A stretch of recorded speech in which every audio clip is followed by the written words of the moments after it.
जो फजूल की जगह होती है ना, वहाँ इस टाइप के नारे लगाए जाते हैं, नारे सुई उई, ठीक है।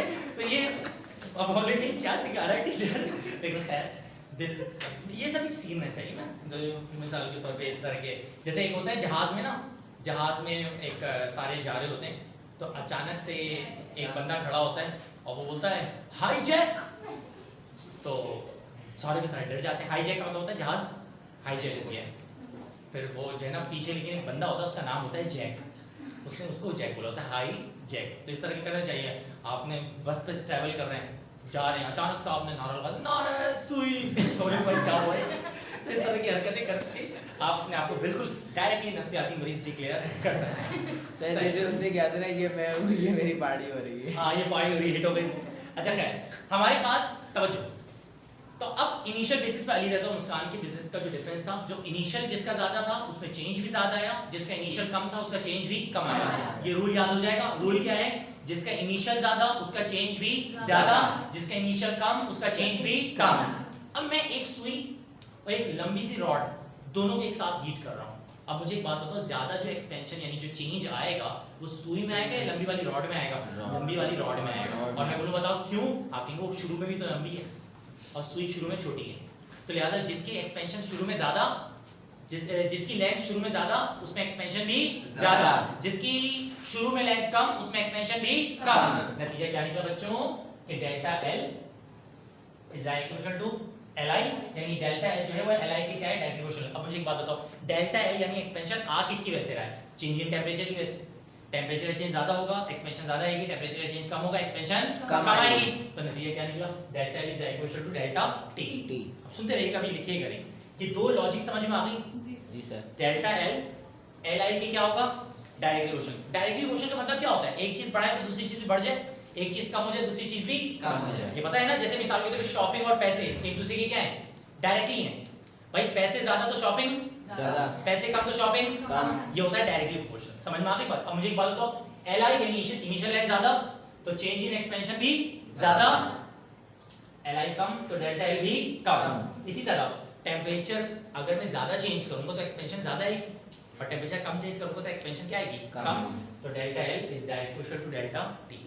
ये दो लॉजिक समझ में आ गई बेटा? दोनों को जब कंबाइन करेंगे, कंबाइनिंग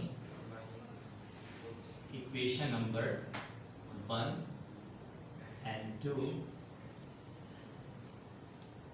we get, बताओ पर इक्वेशन को कंपेयर करेंगे तो क्या बनेगा? Delta L is equal to L I delta T.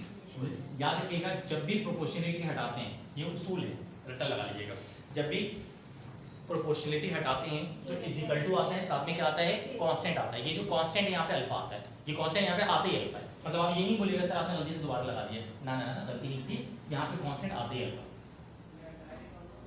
L I delta T. Alpha को, अल्फा जो है आपके पास, ये फॉर्मूला हमने क्या कर लिया? ड्राइव कर लिया।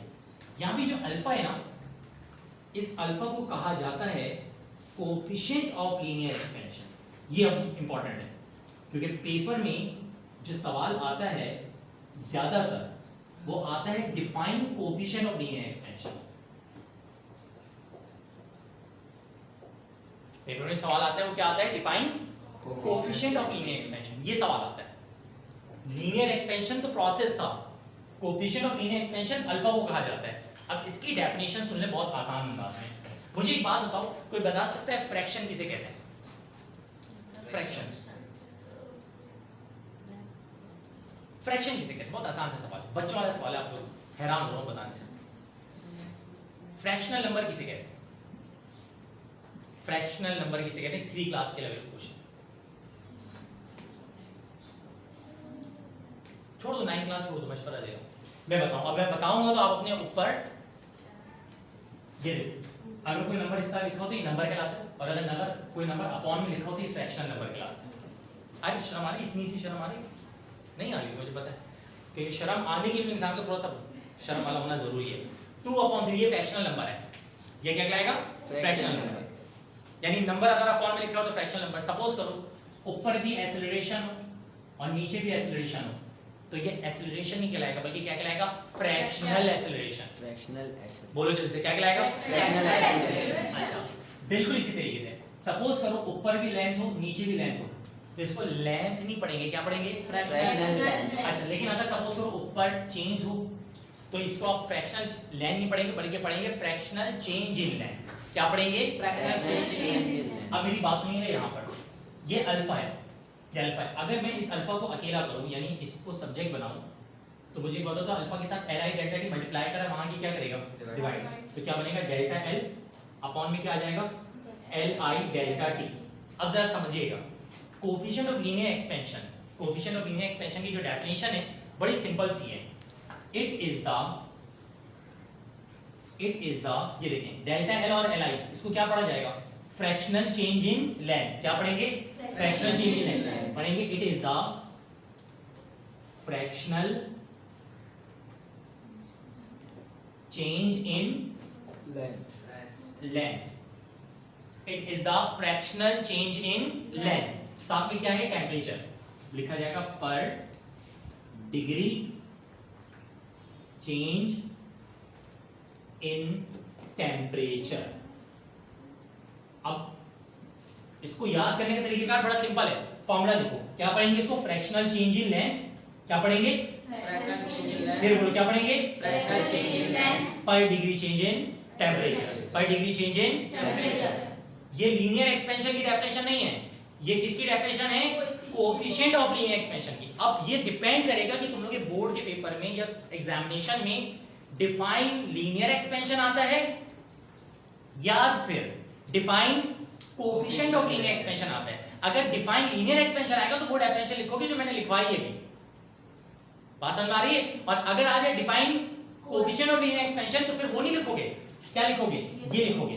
Define coefficient of linear expansion में क्या लिखोगे? It is the fractional change in length पर डिग्री चेंज इन टेम्परेचर। रट्टा लगाओ जल्दी से, क्या है? It is the fractional change in length पर डिग्री चेंज इन टेम्परेचर। बोलो क्लियर है वाला पॉइंट? अब तमाम बच्चों ये बताएं एक्सप्लेनेशन गेट में आ चुके हैं। लिखें इसमें if a body of initial length, इसमें लिखेंगे if a body of initial length, inverted commas में इस तरह से लिखेंगे li, If a body of initial length li, if a body of initial length li is heated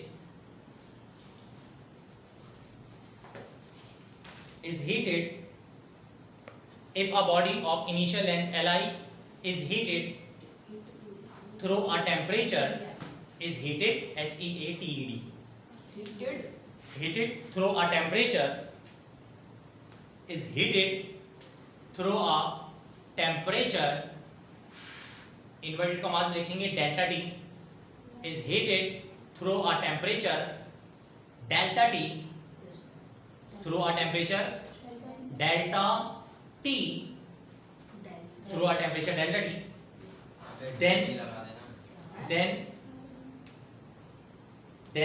change in length,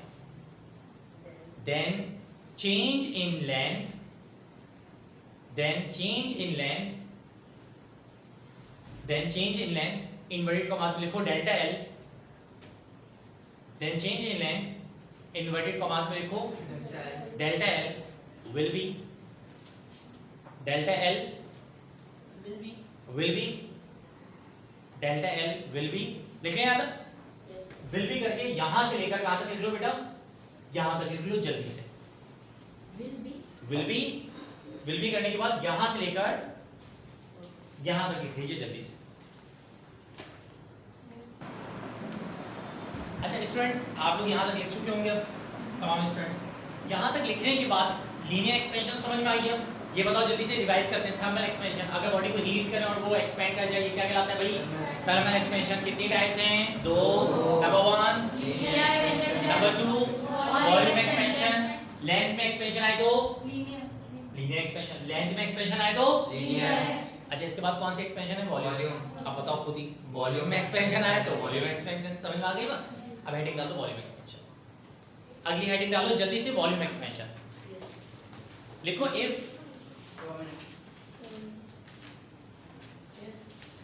वो उसकी definition पता मैंने क्या लिखवाई थी, if change in length occur in the body, ये लिखवाया है। जैसी डेफिनेशन वहां लिखवाई वैसे लिखवाऊंगा। सच एक्सपेंशन लिखो, सच एक्सपेंशन, वॉल्यूम एक्सपेंशन की हेडिंग डाल के लिखो, वॉल्यूम एक्सपेंशन की हेडिंग डाल के लिखो, सच expansion, such expansion that occur in the volume of a body, such expansion that occur in the volume of a body, such expansion that occur in the volume of a body is known as volume expansion, is known as volume expansion। मेरे ख्याल से इसको समझाने की जरूरत तो नहीं है, अगर वॉल्यूम एक्सपेंशन है तो वॉल्यूम एक्सपेंशन कहलाएगा। डन है? Yes sir. Such expansion that occur in the volume of a body is known as volume expansion। अब हेडिंग डाल दो एक्सप्लेनेशन की, जैसे वहां पे डाली थी हमने। हाँ, वॉल्यूम एक्सपेंशन की हेडिंग डाल दो भाई, आपका सॉरी एक्सप्लेनेशन की हेडिंग डाल दो, एक्सप्लेनेशन की हेडिंग डालें जल्दी से, डाल दी हेडिंग। Yes sir. एक्सप्लेनेशन की हेडिंग डाल के आप तमाम बच्चे पूरी तवज्जो के साथ पूरा फोकस इतने करें। मुझे एक बात बताओ, जैसे लीनियर एक्सपेंशन का सीन था लेंथ का, वैसी वॉल्यूम एक्सपेंशन का सीन आएगा। बहुत आसान है याद करना, जहां जहां एल है ना वहां क्या लिख जाएगा, वी लग जाएगा, यानी लेंथ की वजह यहाँ पे वॉल्यूम आ जाएगा। टी ऐसी है, समझ आ रही है? Yes sir. समझ आ रही? Yes sir. क्या कहते हो, बार बार समझ लो। तो अच्छा, ये अल्फा की जगह यहाँ पे क्या आएगा? Beta. बीटा आएगा। अच्छा मुझे एक बात बताओ सर नीचे भी अल्फा को कहा था coefficient of linear expansion, alpha को क्या कहा था? Coefficient of, Linear expansion. फिर बोलो अल्फा को क्या कहा था? बताओ बीटा को क्या कहेंगे? Coefficient of volume expansion. बोलो भाई साहब, क्लियर है? अच्छा अब देखते हैं आप में से कितने बच्चे इसको पिक कर पाते हैं। भी सुन लो, डेल्टा वी अपॉन अल्फा की डेफिनेशन थी कि it is the fractional change in length पर डिग्री चेंज इन टेंपरेचर। आप जल्दी से बताओ बीटा की डेफिनेशन क्या होगी? It is the fractional change in volume पर डिग्री चेंज इन टेंपरेचर। याद हो गया? जी सर। वॉल्यूम पर degree change in temperature, clear है? अच्छा वहां पे भी एडिट कर दीजिएगा एक पॉइंट, इट्स यूनिट इज, इसकी यूनिट याद कर लीजिएगा, ये एमसीक्यूज में आ सकती है। Its unit is Celsius inverse और केल्विन इनवर्स। इसकी यूनिट क्या होती है? सेल्सियस इनवर्स और केल्विन। भाइयों फिर बताओ यूनिट क्या होती है? सेल्सियस इनवर्स और केल्विन। यानी अल्फा और बीटा यानी कोएफिशिएंट ऑफ लीनियर एक्सपेंशन और कोएफिशिएंट ऑफ वॉल्यूम एक्सपेंशन, दोनों की जो यूनिट होती है वो क्या होती है? सेल्सियस इनवर्स और केल्विन इनवर्स। अब उसके बाद एक्सप्लेनेशन की हेडिंग डाल दी है, लिखना नहीं है, पहले वो पॉइंट लिखेंगे। जैसे वर्डिंग मैंने वहां पे लिखवाई थी ना, वैसी वर्डिंग मैं यहाँ पे लिखवा रहा हूँ। लिखो if a body of volume V I, वहां पे वर्डिंग में क्या लिखवाया था? लेंथ एल आई, यहाँ क्या लिखवाऊंगा? Volume V I. देखो if a body, Sir, explanation. Explanation की वर्डिंग में लिखो if a body of volume V I, हाँ initial volume, if a body of initial volume V I, A body. if a body of initial volume Vi is heated, if a body of initial volume Vi is heated through a temperature, is heated through a temperature, sir volume की बात क्या है? if a body of initial volume Vi is heated through a temperature,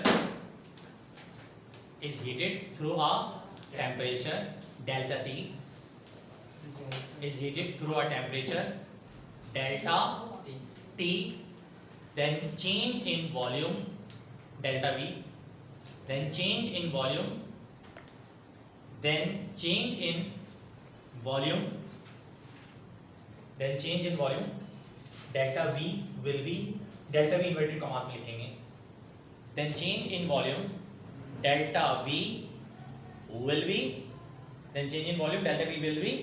अब मेरी बात सुन लो, delta V will be करने के बाद कहां से कहां तक लिखोगे, यहां से लेकर यहां तक, ये तो हो जाएगा। एक मिनट मेरी बात समझ लेना, पेपर में एक सवाल दे रहा हूं आपको, मैं कह रहा हूं define coefficient of linear expansion and coefficient of volume expansion. आप कौन सी डेफिनेशन लिख के दोगे पेपर में, ये वाली, कोएफिशिएंट ऑफ लीनियर भी और वॉल्यूम भी। लेकिन अगर वो कहते हैं define linear and volume expansion and explain, तो फिर ये वाला सवाल लिखा जाएगा। ये सवाल एक पार्ट खत्म हो गया, ये पहला पार्ट था, याद तो आपको पूरा करना है। असल पार्ट इसके बाद स्टार्ट होगा, जो 25 से 30 मिनट का टॉपिक है, और उसमें हम, ये पार्ट ए खत्म हो गया हमारा, उसमें हम डेरिवेशन करेंगे कौन सी, beta is equal to 3 alpha. कौन सी डेरिवेशन करेंगे, इसको यहां तक राइट डाउन कर लो, और उसके बाद आप तमाम बच्चे हेडिंग डाल दो, प्रूफ मतलब proof beta is equal to 3 alpha लिख लो, या beta is equal to 3 alpha की हेडिंग डाल दो कि ये डेरिवेशन हमारी स्टार्ट होने जा रही है। एक्चुअली पेपर में सेक्शन सी में जो सवाल आएगा वो ये वाला आएगा, beta is equal to 3 alpha. आप कहेंगे तो ये नहीं आएगा क्या, इनमें से पता है हरकत क्या करेंगे वो, इनमें से कोई एक चीज दे देंगे, हो सकता है वो पता है क्या करें, वो कहें define coefficient of linear expansion and volume expansion and proof beta is equal to 3 alpha. तो क्या आपको पूरा लिखना पड़ेगा ये वाला सवाल, नहीं, आपको सिर्फ कोएफिशिएंट ऑफ लीनियर एक्सपेंशन की डेफिनेशन, फिर हेडिंग डाल के कोएफिशिएंट ऑफ वॉल्यूम एक्सपेंशन की डेफिनेशन, और फिर beta is equal to 3 alpha start कर देना होगा। डन है यहां तक? अब तमाम बच्चे जल्दी से इसे राइट यहां तक राइट डाउन करें, और फिर हम वीडियो के पार्ट बी की तरफ बढ़ेंगे, या लेक्चर के पार्ट बी की तरफ बढ़ेंगे, सेकंड पार्ट की तरफ बढ़ेंगे, और हेडिंग डाल दें beta is equal to 3 alpha.